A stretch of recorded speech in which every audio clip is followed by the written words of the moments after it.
What's going on, guys? It's your boy Real Deal Kill back again with another video in some time. NBA offseason. It's popping off already. We got some moves to talk about, so we're about to get right into it. Starting with Giannis Antetokounmpo going to the Miami Heat to join Bam Adebayo. The trade details are as follows. Giannis Antetokounmpo and Bobby Portis go to the Heat in exchange for Tyler Hero, Kel'el Ware, Jaime Jaquez Jr., Kasparas Giacosionis. I think I said that right. 3 first-round picks, including this year's 13th overall pick, 1 pick swap, and 1 second-round pick. Boy, did they give up a lot for 2 players. But it's Giannis Antetokounmpo, so I definitely understand. This is a guy, when healthy, he's giving you 30, 10, and 5. Not many players are giving you that type of production. Now, what I'm interested in is this pairing with Bam Adebayo, because let's be real, let's be honest. Both these boys can't shoot a 3 worth a lick. Bam shot 31% from 3, and Giannis shot 33% from 3. And I'm actually surprised that Bam shot worse than Giannis. Both of these guys are paint players. Giannis, he's just a force to be reckoned with. Bam, on the other hand, he can work on his finishing ability. He has a decent mid-range, but in order for this pair to work, either one or both of them, preferably both, have to be able to reliably hit a 3-pointer or 2 when it is needed. Because if not, the lane is going to be clogged.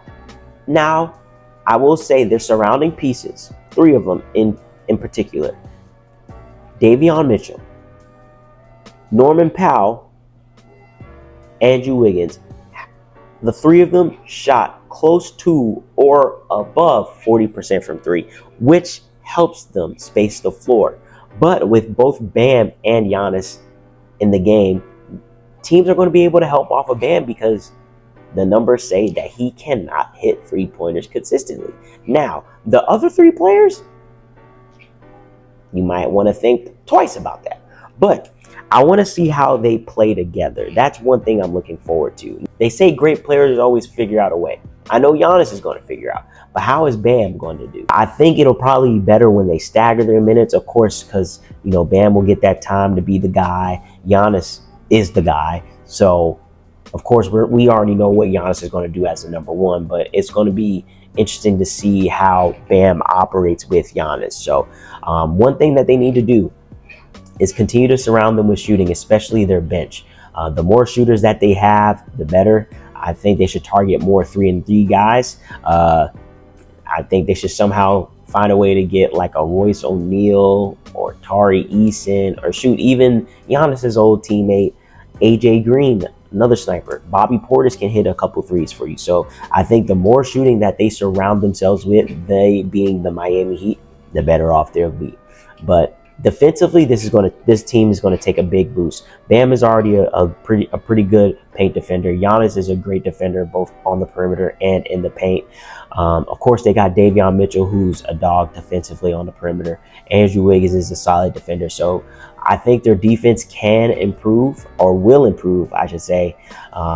So we'll see. Does this move make Miami a contender? It can. But I don't see them going pretty far. I have them as a 2nd-round exit. So they have about 5 teams that I would take above them. So they're barely making the playoffs. All right, moving on. The Lakers re-signed Austin Reaves. 4 years, $185 million. And honestly, for the Lakers, they had no choice. They had no choice. Either Austin Reaves signs this deal, he comes back to the Lakers, or he walks for nothing. And you don't want that. Austin Reaves is a top free agent in this free agent class. So you have to repay him, because there were other teams that were willing to pay him the money because they know that he's more than capable of producing. I think Detroit was one of the teams that were in contention for Austin Reaves, and I think that would have been a great fit for him too, especially knowing that Cade Cunningham needs a number 2 on his team that could come in and run the show, so he can get his rest. Because Cade Cunningham in the playoffs, he couldn't step off the floor because Detroit was a totally different team without him. I think the Lakers did the right thing. Re-signing Austin Reaves, your franchise guy, Luka Doncic, wanted Austin Reaves. So, if I'm Rob Pelinka, I'm the GM. If Luka says jump, guess what my answer is? How high? How high you want me to jump, Luka? They had to pay Austin Reaves. Luka wanted to play with him. He wants to win a championship with Austin Reaves. So whatever Luka says, you do it, or he gonna be right back in Dallas. This is a great move for the Lakers. Like I said, top free agent, a guy that's giving you 23, 6, and 5, and he's progressively getting better and better as the seasons go by. So, I mean, 23, 6, and 5 on good shooting splits. There's not too many players that's doing that for you. So to let him walk for nothing, let him walk and get nothing in return, that would be pretty insane on behalf of the Lakers. Next, Hornets. Hornets have made some moves. For one, they traded LaMelo Ball to the Timberwolves. So in this trade, LaMelo Ball, Josh Green go to the Wolves in exchange for Naz Reid, a fan favorite in Minitown, an unprotected 2033 first round pick, 3 first round pick swaps in 28, 29, and 30. The Timberwolves are serious about keeping Ant-Man around, and they know that they're going to need talent in order to get over the hump, and the hump being the conference finals, because they can get there, but they sure can't win it. And I think by adding a point guard, this is a crucial position that they needed. They have someone now that can give, not only can they score on their own, but they can also give the team easy buckets. Because I think for the longest, I don't even think the Timberwolves had a guy that averaged over 5 assists for the past 2 or 3 seasons. They had Mike Conley, but Mike Conley's on the back end of his career. But for the majority of the part, Dante DiVincenzo's been the guard. And he's not really a point guard. Let's just be honest. He's a shooter. He's a defender. Can he dribble? Yes, a little bit. I mean, he's not like Kyrie or Steph, but he can bring the ball up the court. That's all I mean to say. But he's just a shooter, pretty much. He's not a point guard. He's not really trying to find people, right? They primarily let Ant-Man operate and do his thing. Now, Ant-Man can kind of step off, or when it's time for him to go to the bench and get his rest, LaMelo could do his thing. Now with LaMelo, what my boy needs to work on is his efficiency, because this man takes too many threes, and I'm not gonna lie, that ain't gonna fly with Ant-Man. So LaMelo's gonna have to be more efficient. For him to help this team, he needs to be efficient. I'm not saying he's got to be like 50% from the field, but at least be like 40, at least be like 46. 47. Be efficient. And the thing is, he can get to the rim. He can get wherever he wants because he has a great handle. I think he just settles a lot. He be taking them crazy one-leg threes and stuff. You know, all the kids love LaMelo Ball, but his game is not efficient. And if he's going to come onto this team and make an impact, his game needs to be efficient in order to help them. The Timberwolves definitely made some moves. You get LaMelo Ball. You trade Randall to the Brooklyn Nets. Boy, that's something. That's probably another topic for another day. With them getting rid of him, they were able to re-sign Dosunmu, who came in and stepped up, especially without Ant-Man. So that's a win-win for them. They still keep Terrence Shannon Jr.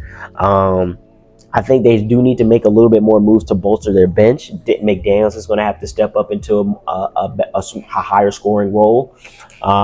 Rudy Gobert, this LaMelo trade is going to help him. I think he's going to get a ton of easy looks from LaMelo Ball because now he has a guy that wants to find him. They don't really be passing to Gobert like that, to be honest.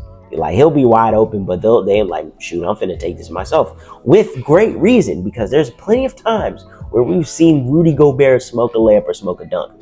At 7'3", that's ridiculous. I like this trade for the Timberwolves. Moving on to the last topic, the last thing of this video. Ja Morant has been traded to the Portland Trail Blazers for Jeremy Grant and Chris Murray. Now, this is a complete risk on the Blazers side. This is definitely a buy low moment for them. They saw that Ja Morant's value has diminished due to his injury history, due to his play or lack thereof, and due to his off the court issues.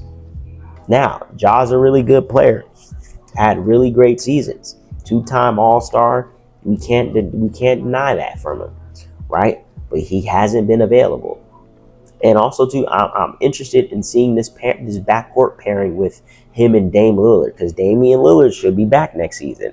And then, of course, the emerging Denny Avdia. This is going to be an interesting team to look at, because I just want to see how it all meshes. I think Dame's going to be fine, because Dame could probably just score, and Ja can be a point guard. See, now, listen, I'm not trying to play GM or anything, but Ja Morant would have, to me, Ja Morant made sense to go to the Phoenix Suns. That was a perfect buy low, sell high move for the Phoenix Suns, and they blew it. But yeah, Portland, they're taking a risk by getting Ja Morant, because you never know what you're going to get from him. But I think it was time for him to move on from Memphis, because they were moving on from him. You see, they blew up their entire core. Desmond Bane is out of there. Jaren Jackson Jr. is out of there. Brooks has been out of there. And now Ja Morant was the final piece. The Memphis Grizzlies are in full-fledged rebuild mode. I don't know what they're going to be rebuild with, because I have no idea what the next few draft classes are going to look like. So we'll see. I think they picked up Cameron Boozer, so that's a great piece to start off with. But now they have to pick up off that. They have several picks based from those Jaren Jackson and Desmond Bane trades. So hopefully they could turn into something good for the Grizzlies, because they need it. It sucks, because it looked like they were going on such a good trajectory, and now they back at the bottom. But I'm hoping that Ja Morant gets it together. I hope he's healthy. I hope he comes back better, because honestly, the way his game is played, he's not going to be playing for long, bro. He's a reckless high flyer who can't shoot. Listen, man, athleticism can only get you so far. At some point, you got to be skilled. He's got great touch around the rim. He's got a nice flow game, can finish with either hand. But I think his development comes next when he develops a jump shot. And like I said, he doesn't need to be Steph Curry. He just needs to be consistent enough to make the defense honest. And what makes the defense honest? Shoot 36 to 37% from three. That's very honest, very respectable percentage. You could hit your 3-pointers at that much of a clip. I think you're good. Memphis is in rebuild mode. Also Charlotte. I don't know what Charlotte's doing. I guess they're betting on Brandon Miller and Con Knuppel, but we'll see. But all right, that's all I got for today. I'll probably post another one tomorrow, just going into the not tomorrow, but we'll talk about free agency as it goes on. I'm gonna do my best to try to keep up with everything and share my thoughts and my takes on it. But hope y'all enjoyed this video. I'll be back with another one, or I'll try to. Peace out, guys.